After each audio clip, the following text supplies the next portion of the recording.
When the gunsmoke cleared over the Tug Fork River, one Hatfield lay dead on the ferry landing, put there by another.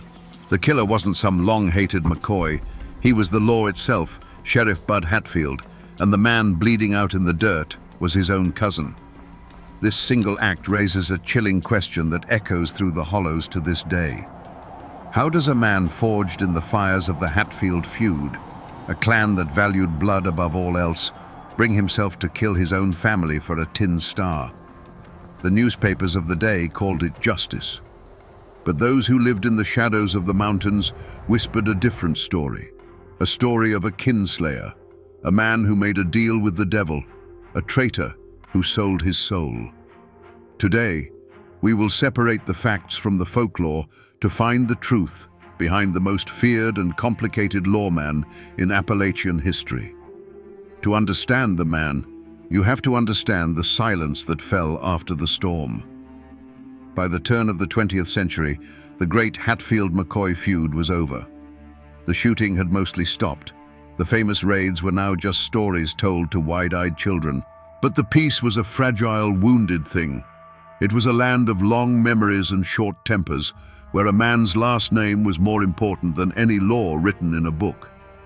The Tug Fork Valley was a world unto itself, a labyrinth of creeks and hollows where families lived by codes carved into their very bones over generations. Justice wasn't found in a courthouse. It was settled in a cornfield, on a riverbank, or at the dark end of a lonely mountain path.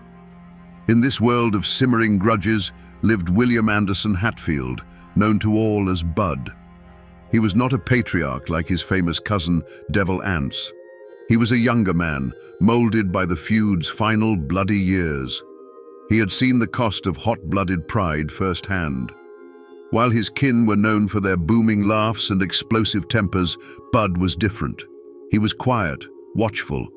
He moved through the woods not like a man, but like a shadow, his eyes missing nothing. He didn't boast of his skill with a pistol. He simply practiced, hour after hour, until the Colt revolver felt like an extension of his own hand. He learned the mountains as a hunter, but he wasn't just tracking deer. He was learning how men think when they're being hunted, where they hide when they're scared, and the fatal mistakes they make when they believe they're safe. He was absorbing the brutal lessons of the feud, not as a brawler, but as a student of violence. He was a weapon being forged in the quiet aftermath of a war, waiting for a purpose. His world was one of clan loyalty, where the only thing that mattered was protecting your own, no matter the cost. But a new sound was beginning to echo through the mountains, a sound louder than a rifle shot. It was the chugging of steam engines and the grinding of machinery. Coal companies with their fat checkbooks and their armies of private detectives from agencies like Baldwin Felts were pushing their way into the hills. They saw the mountains not as a home, but as a treasure chest to be cracked open. They brought with them a new kind of law, corporate law, and they had no patience for the old ways of the clans. The world that had created Bud Hatfield was about to be devoured, and he would soon have to make a choice that no Hatfield had ever faced. The conflict that would define Bud Hatfield's life didn't begin with a single gunshot. Its seeds were planted generations before, deep in the rocky Appalachian soil. The Hatfields, like many of the Scots-Irish families who first dared to cross the mountains, carved a kingdom for themselves, not with a pen and a deed, but with an axe and a long rifle. This land wasn't just property. It was their lifeblood, their fortress, and their identity. They owed allegiance to no distant government. They were kings of their own hollows, and they held their land with a fierce, possessive grip that outsiders could never understand.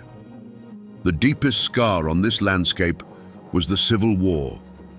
While the nation tore itself apart, the borderlands between West Virginia and Kentucky became a brutal theater of guerrilla warfare.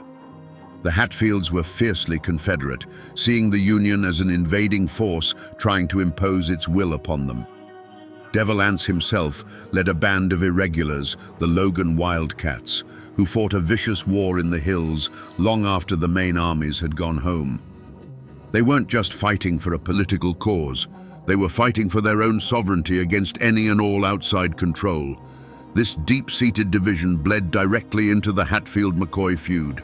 At its heart, it was a continuation of the war on a more personal scale, with the largely Confederate Hatfields pitted against the largely Unionist McCoys. The conflict was fueled by old loyalties and betrayals that the rest of the country was trying to forget. For these families, the war never ended. It simply smoldered under the surface, waiting for any spark, a stolen pig, a forbidden romance, to erupt into a full-blown inferno. In this world, a family name was everything. It was a heavy cloak of obligation and pride worn from birth. And to be a Hatfield meant you lived by an unwritten, unbreakable code. It meant you stood by your kin, right or wrong. It meant you settled your own scores, answered insults with your fists or your gun, and never backed down from a fight. Above all, it meant you never, ever turned to an outside lawman for justice, and you certainly never became one.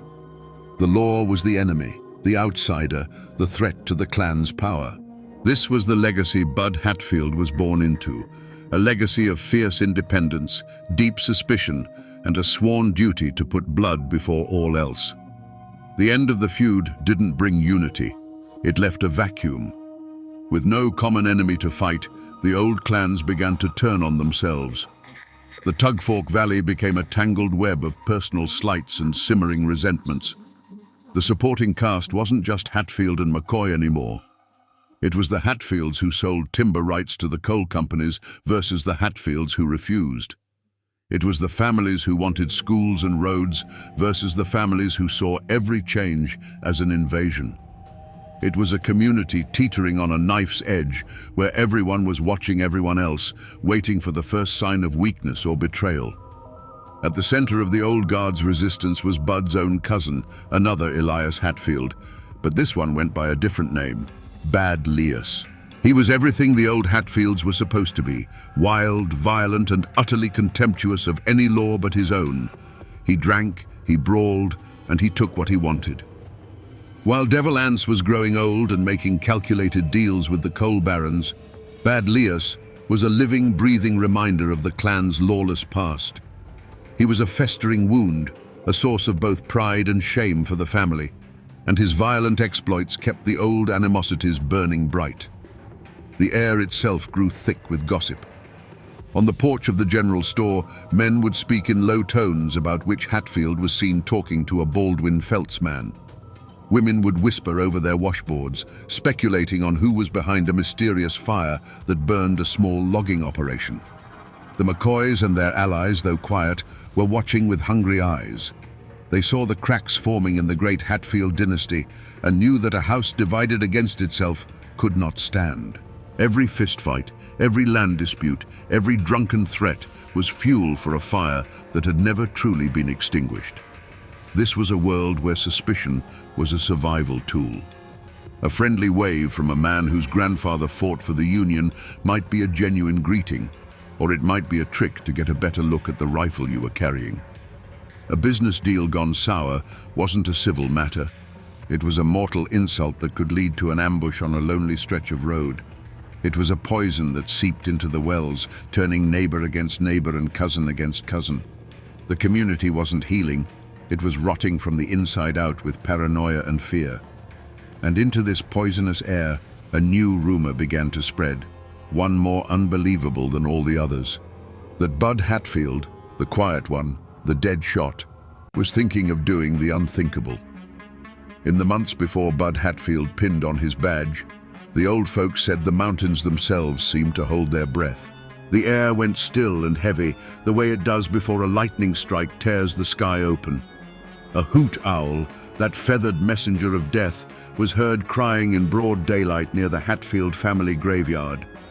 Men hunting deep in the woods came back with stories of feeling unseen eyes on their backs, a cold dread that had nothing to do with the bears or panthers that roamed the hills. The very land seemed to be sending a warning, whispering through the rustling leaves that the old world was dying and its ghost would not go peacefully. The human omen was far less subtle. Strangers began appearing in the hollows, men with clean hands and cold eyes, carrying surveyors' transits and leather briefcases full of contracts. They were the agents of the coal and timber companies, and they moved with a confidence that bordered on arrogance.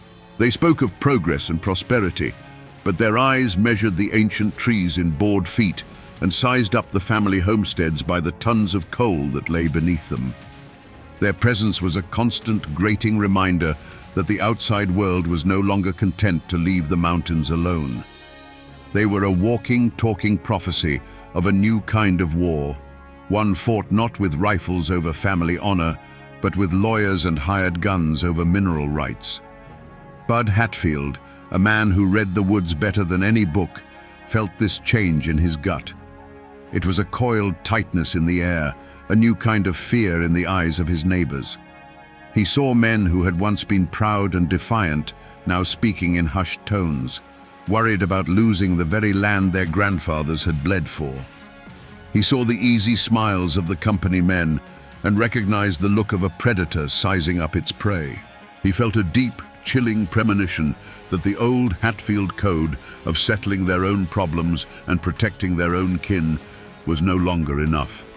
It was a code designed for fighting other mountain men, not for fighting a corporation with limitless money and its own private army. Something terrible was coming, and Bud knew, with the certainty of a hunter sensing a shift in the wind, that he was standing directly in its path. The law in Logan County had become a ghost. It haunted the courthouse, but it held no power in the hollows. The chaos that Bud Hatfield had foreseen was no longer a distant storm. It was a flood. Drunken brawls turned into shootouts in broad daylight. Payrolls for the coal mines were robbed on the open road. Witnesses to crimes would suddenly lose their memory, their silence bought by a quiet threat delivered on their doorstep in the dead of night. The old system of clan justice was crumbling, and the new corporate law of the Baldwin Felts agents was nothing more than organized brutality, serving only the interests of the coal barons. The county was bleeding, and there was no one to stop it. It was in this desperate atmosphere that the county officials made their move. They needed a man who could not be intimidated, who knew the mountains and the mindset of the men who haunted them. They needed a man who was feared more than the outlaws themselves. And so, they came to the one man who fit that description perfectly. They came to Bud Hatfield. The offer was laid on the table, a deputy's badge. It wasn't a job offer, it was a plea. They weren't asking him to be a peacekeeper. They were asking him to be a hunter, a one-man army who could walk into the darkest hollows and drag the violence out into the light. For Bud, this was the moment the world stopped. To accept the badge was to turn his back on everything he had ever known. It was a declaration that the code of the Hatfields, the sacred bond of blood, was no longer his law. He was choosing the law of strangers over the blood of his grandfather. He looked at the chaos around him, at men like his cousin Bad Lears, who were becoming rabid dogs, and at the cold-eyed company thugs who were no better. He saw two paths leading to the same ruin, and in that moment he chose a third. With a steady hand, he reached out and took the small piece of tin. He pinned it to his chest. The word spread through the hollows like a pestilence. A Hatfield was the law. To his family, it was the ultimate betrayal. Whispers of traitor followed him like a shadow. Uncles and cousins who had known him since birth now looked at him with a mixture of fear and contempt. The community was instantly and violently divided. You were either for the old ways or you stood with the Kinslayer. There was no middle ground. This was the first drop of blood. It wasn't spilled by a bullet, but by an oath. By pinning on that badge, Bud Hatfield had drawn a line not on a map, but through the heart of his own family. From that moment on, he was no longer just Bud Hatfield. He was Deputy Hatfield. And for men like his cousin, Bad Lears, who saw the badge as a declaration of war, it made him a target. The confrontation was no longer a possibility. It was an inevitability. The confrontation was inevitable, and it happened, as so many things in that country do, by the river.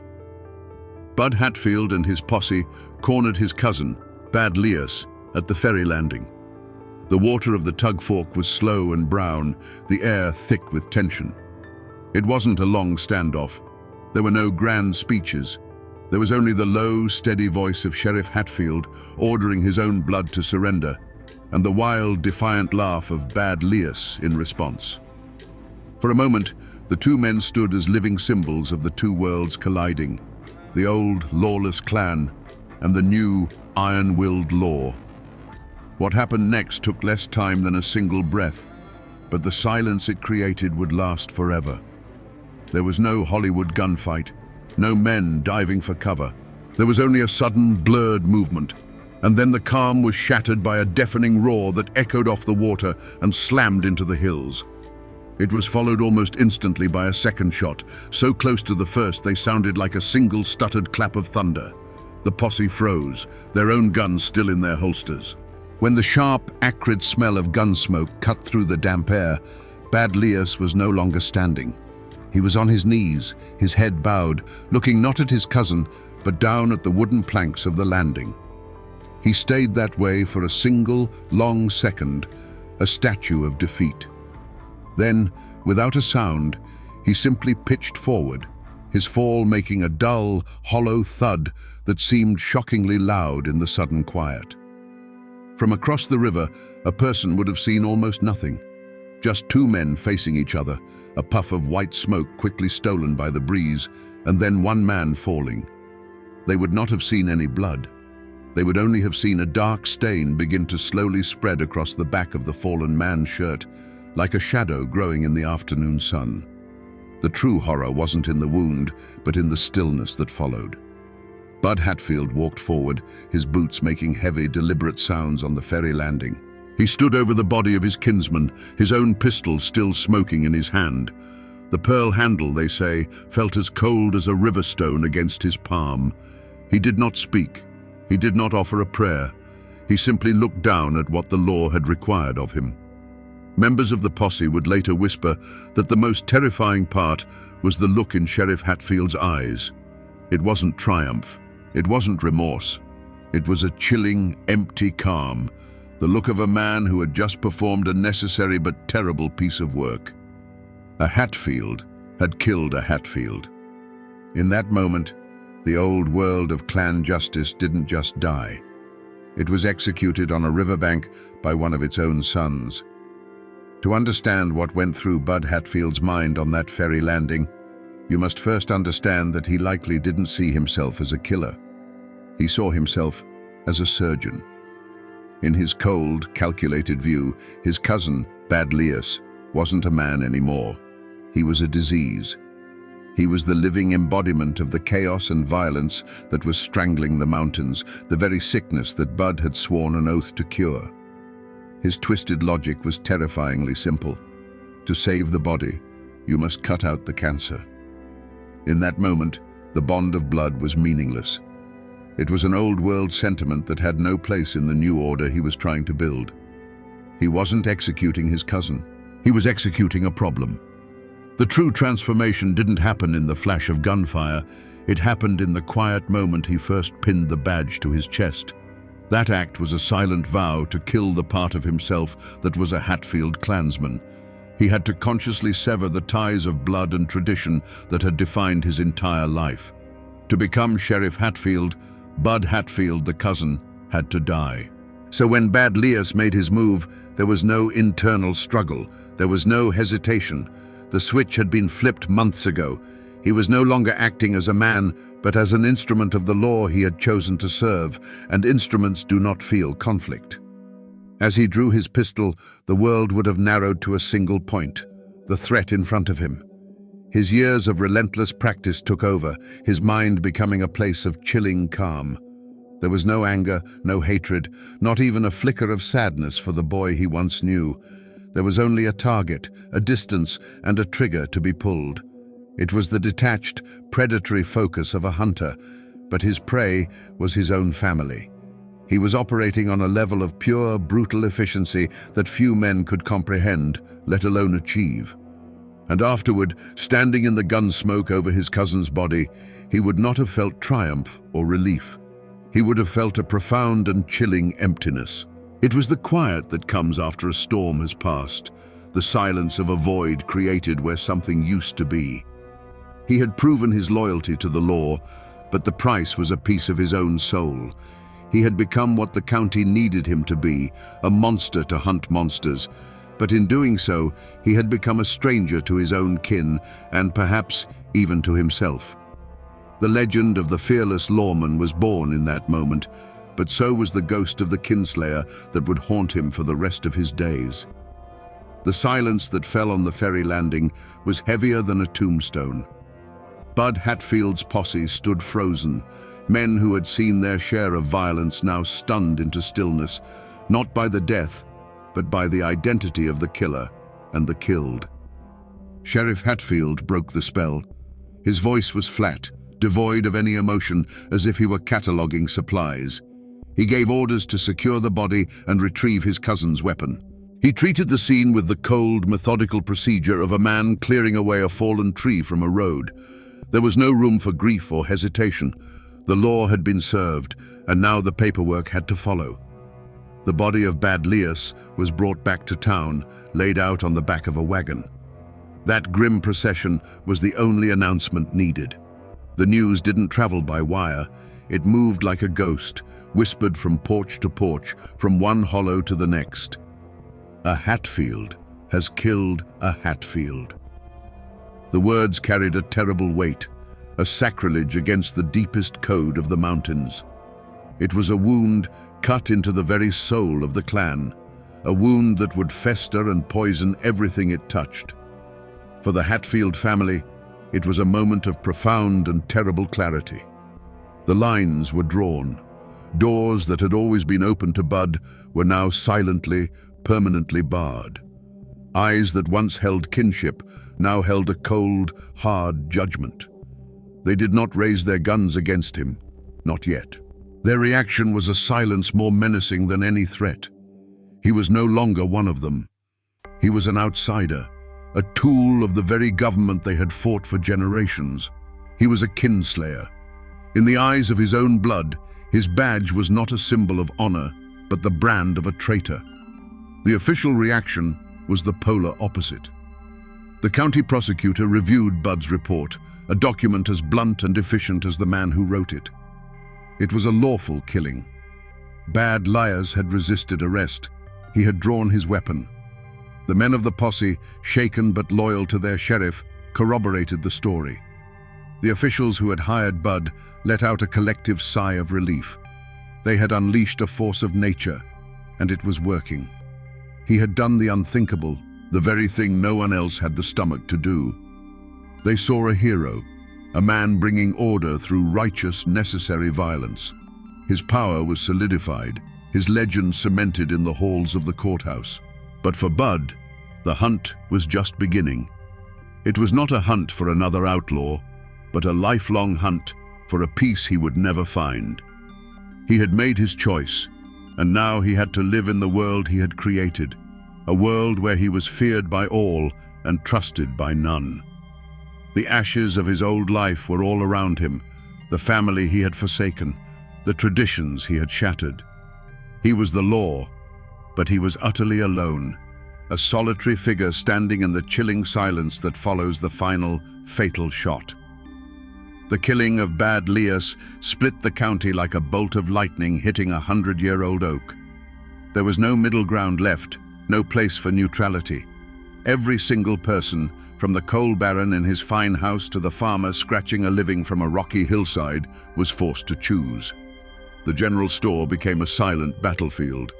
A man's loyalty could be judged by who he tipped his hat to and whose gaze he avoided. A woman buying flour would fall silent if a known supporter of the sheriff walked in, the friendly chatter dying as if a cold wind had blown through the room. It was a war fought with averted eyes, tight-lipped smiles, and doors that suddenly wouldn't open. An unspoken conspiracy of silence descended upon the hills. Many knew the official story of the shooting was too clean, too simple. They'd heard whispers of a different tale, that Bad Lias was trying to surrender, that the second shot was unnecessary. But who would dare say so? To speak against Sheriff Hatfield was to invite a visit in the dead of night. People who had once been proud and outspoken now looked at their own children and chose to hold their tongues. Fear was a more effective lawman than Bud Hatfield could ever be, and it kept the community locked in a state of terrified paralysis. The truth, whatever it was buried alive under the weight of that silence. But even in the deepest fear, there were small acts of courage and cowardice that revealed the true heart of the people. A merchant, once a friend of Bad Lear's, now made a point to give Sheriff Hatfield a discount, a public display of his newfound allegiance. A preacher, caught between his fear of the lawman and his fear of God, delivered a sermon on the sin of Cain that was so full of careful, veiled language that both sides could claim it as their own. Then there were the quiet acts of defiance. An old woman from a distant branch of the Hatfield family walked 10 miles to lay a single wildflower on Bad Lear's unmarked grave. A miner, his face black with coal dust, was heard to mutter Kinslayer as Bud rode past, a single word of rebellion that could have cost him his life. And the McCoys, the old enemies, they said nothing at all. They just watched, their silence one of grim satisfaction as their great rival, the House of Hatfield, began to devour itself from within. The death of Bad Lear's was not an end, it was a declaration. With that single act, Sheriff Bud Hatfield had served notice to every outlaw, moonshiner, and hot-blooded brawler in the county. The old ways were over. His posse was no longer made of Hatfield cousins riding to defend the clan's honor. It was a new breed of man. They were young, grim-faced deputies who owed their loyalty not to a family name, but to the paycheck and the terrifying man who signed it. They followed him into the darkest hollows, not out of camaraderie, but out of a deep-seated fear of what he would do to them if they refused. They knew they were not his kin, they were his tools. The hunt for fugitives under Sheriff Hatfield became a new kind of Appalachian horror story. He didn't send his deputies, he led them. And when he went into the mountains, he was no longer a lawman. He was a predator returning to his natural habitat. The very skills the feud had taught him, how to track a man through dense rhododendron thickets, how to read a footprint in a creek bed, how to move through the woods without making a sound, were now turned against the very people who lived by that same code. The mountains that had for generations served as a fortress for the clans, hiding them from the outside world, had now become Bud Hatfield's personal hunting preserve. When a warrant was issued, a chilling game of cat and mouse began. The fugitive would run to the hills, believing himself safe in the familiar terrain. But he wasn't just being chased, he was being stalked. Bud was relentless, a force of nature that did not sleep or tire. Men on the run would tell stories of going days without seeing him, only to find the ashes of a campfire still warm, just 100 yards from where they had slept. They would hear a branch snap in the dead of night and know, with a certainty that chilled their blood, that it wasn't a deer. The psychological toll was immense. They weren't just running from the law, they were running from a ghost who knew every secret trail and every hidden cave. The moment of capture was rarely a chaotic firefight. More often, it was a scene of terrifying quiet. After days of being worn down by exhaustion and paranoia, the cornered man would look up to see Bud Hatfield standing at the edge of his camp, a Colt revolver held loosely at his side. He wouldn't shout or make demands. He would just stand there, his eyes flat and cold, his presence promising a swift and final violence if the wrong choice was made. Faced with that unflinching, predatory stare, most men simply gave up. Hardened killers who had sworn they'd never be taken alive would slowly raise their hands, their will to fight completely broken. They understood in that silent moment that they were not facing a man, but a reckoning. The hunt would end not with a bang, but with the quiet click of handcuffs, a sound that signaled the total and absolute surrender of the old world to the new law of the mountains. The Logan County Courthouse, once a sleepy building of legal debate, transformed under Bud Hatfield's reign. It became a theater of fear. When the sheriff brought a prisoner to trial, the room was packed not with curious onlookers, but with a silent, tense audience of clan members and enemies, all watching each other. Armed deputies, loyal only to Bud, stood at every exit, their presence a constant, unspoken threat. The air was thick with a tension that had nothing to do with legal arguments. It was the ancient tension of the mountains, of blood feuds and violent retribution, now brought indoors and wrapped in the thin veneer of official procedure. The trials themselves became a grim formality. The defendants Bud brought in didn't swagger or boast. They stood before the judge with the hollow-eyed look of a cornered animal that has already accepted its fate. Their real trial hadn't happened in the courtroom. It had occurred days earlier in a dark hollow at the end of a relentless manhunt when they looked up and saw Bud Hatfield emerge from the trees. By the time they reached the courthouse, their spirit was already broken. Their reaction was not one of defiance, but of quiet, defeated submission. Even the sharpest lawyers learned a new set of rules. You did not aggressively cross-examine Sheriff Hatfield. You did not challenge his account of the arrest. To do so was to imply he was a liar, and you could feel the temperature in the room drop when it happened. Witnesses for the prosecution spoke with a newfound clarity, while those for the defense often found their memories grew foggy under the weight of the sheriff's quiet, unblinking stare from the front row. It wasn't jury tampering in the traditional sense, it was an atmosphere of pure, suffocating intimidation. The verdicts, when they came, were swift and almost always the same: guilty. The conviction rate in Logan County skyrocketed. The payroll robberies stopped. The open brawling ceased. On paper, it was a staggering success.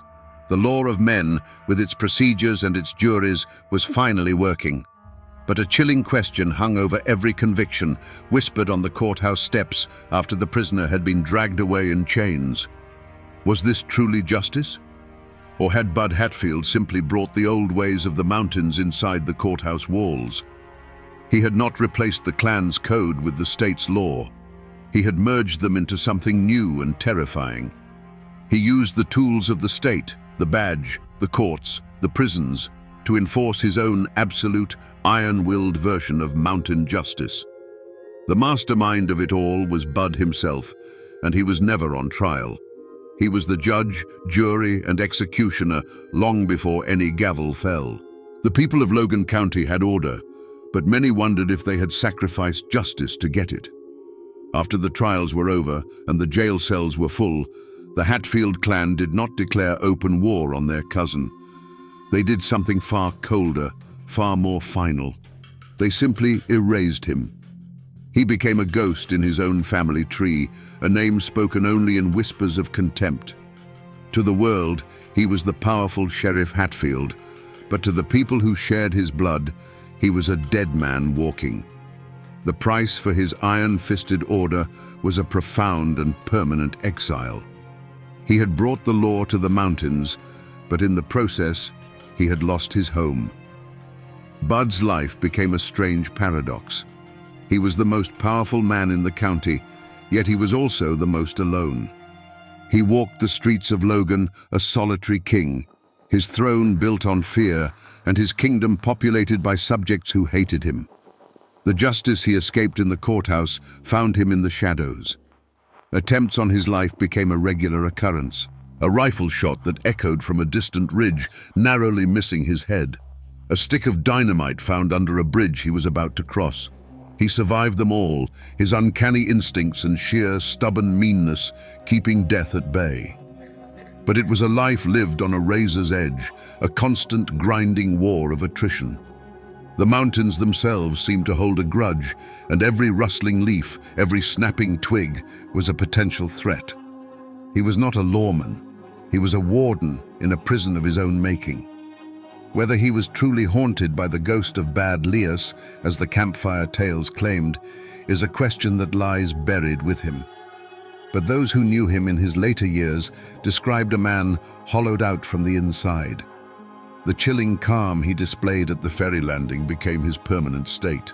The silence around him wasn't just a result of the fear he inspired, it was a reflection of the silence within his own soul. He had made a deal to bring order, but the cost was a lifetime of looking over his shoulder, of seeing his cousin's face in the eyes of every man he arrested, and of knowing that the blood he spilled could never be washed away. This was his true sentence, not a curse from a ghost, but the relentless atonement of a man living with the consequences of an unforgivable choice. As the years passed, and Bud's era of iron rule eventually faded, the community did what communities do after a great trauma. It chose to forget. It was easier to talk about the Hatfield-McCoy feud, a distant, almost romantic conflict, than to speak of the time when a Hatfield hunted Hatfields. The story was too raw, too close, a mirror that showed a reflection of themselves they did not want to see. The tale of Sheriff Bud Hatfield, the Kinslayer who brought order, was buried under new roads, new coal mines, and a thick, heavy blanket of willful silence. Today, the name Hatfield is known across the world, often romanticized as a symbol of rugged Appalachian defiance. Tourists flock to see the statue of Devil Anse, the great patriarch, standing proudly in a family cemetery. But there is no statue for Sheriff Bud Hatfield. For his descendants, the inheritance is a far more complicated thing. They carry a name associated not with a legendary feud, but with a kinslaying. It's a legacy of uncomfortable silence, a chapter of the family history that is rarely spoken of, a ghost that still lingers at the edge of family gatherings. The physical traces of his reign are faint, like old scars on the land. The courthouse in Logan may have been replaced by a newer building, but the spot where it stood remains a symbol of his absolute power, a place where the law of men was bent to the will of one man. But the true monument to his legacy is unmarked, and it lies on a quiet stretch of the Tug Fork River. There is no plaque, no cross to mark the spot where Bad Lias fell. It is just an ordinary ferry landing, a place where the slow brown water slips past the banks, holding its secrets close. It is a place of profound and terrible memory, hiding in plain sight. The official records of his arrests and the newspaper articles praising his efficiency still exist, gathering dust in archives. But the true story of Sheriff Hatfield is no longer found in books. It has seeped back into the soil from which it came, becoming a piece of folklore. It lives on in the quiet conversations of old men on their porches, a cautionary tale told to grandsons about the danger of putting a badge before blood and the terrible price of absolute order. The coal mines have scarred the hills, new roads have been paved over the old horse trails, and the world has moved on. The people have forgotten, or perhaps have chosen to forget the specifics of that dark time. But the mountains have not. They were the silent witnesses to it all, to the oath, the hunt, and the final fatal shot on the riverbank. The mountains remember everything. So we return to the question that hung in the air like gunsmoke on that fateful day. How does a Hatfield bring himself to kill a Hatfield for a tin star? The simple answer is that he didn't. Bud Hatfield wasn't fighting for the law of the state. He was fighting for his own brutal vision of survival. He saw a world of chaos and blood that was being devoured by an even greater predator, the coal companies and their armies of hired guns. He believed the old ways of the clan were a sentimental weakness, a path to extinction. So he made a terrible choice. He became a monster to save the mountains from other monsters, sacrificing his own family and his own soul in the process. This is a story not just of one complicated man, but of the brutal, heartbreaking bargain Appalachia was forced to make. It's a story about what happens when the forces of the modern world come for a land steeped in tradition, blood, and honor. Bud Hatfield is the personification of that collision. He was the iron will that brought order, but it was the order of the gallows, the peace of the graveyard. His life is a testament to the fact that sometimes the man who claims to be bringing civilization is more savage than the wilderness he is trying to tame. So the next time you hear the name Hatfield and you think of the famous feud, I want you to remember this story. Remember the man who was both a lawman and a kinslayer, a hero and a traitor, a savior and a beast. He was a man forged in the crucible of the mountains, who then used that fire to burn away the very world that created him, leaving behind nothing but the cold ashes of order. And now, my friends, Another one of these forgotten stories has been told.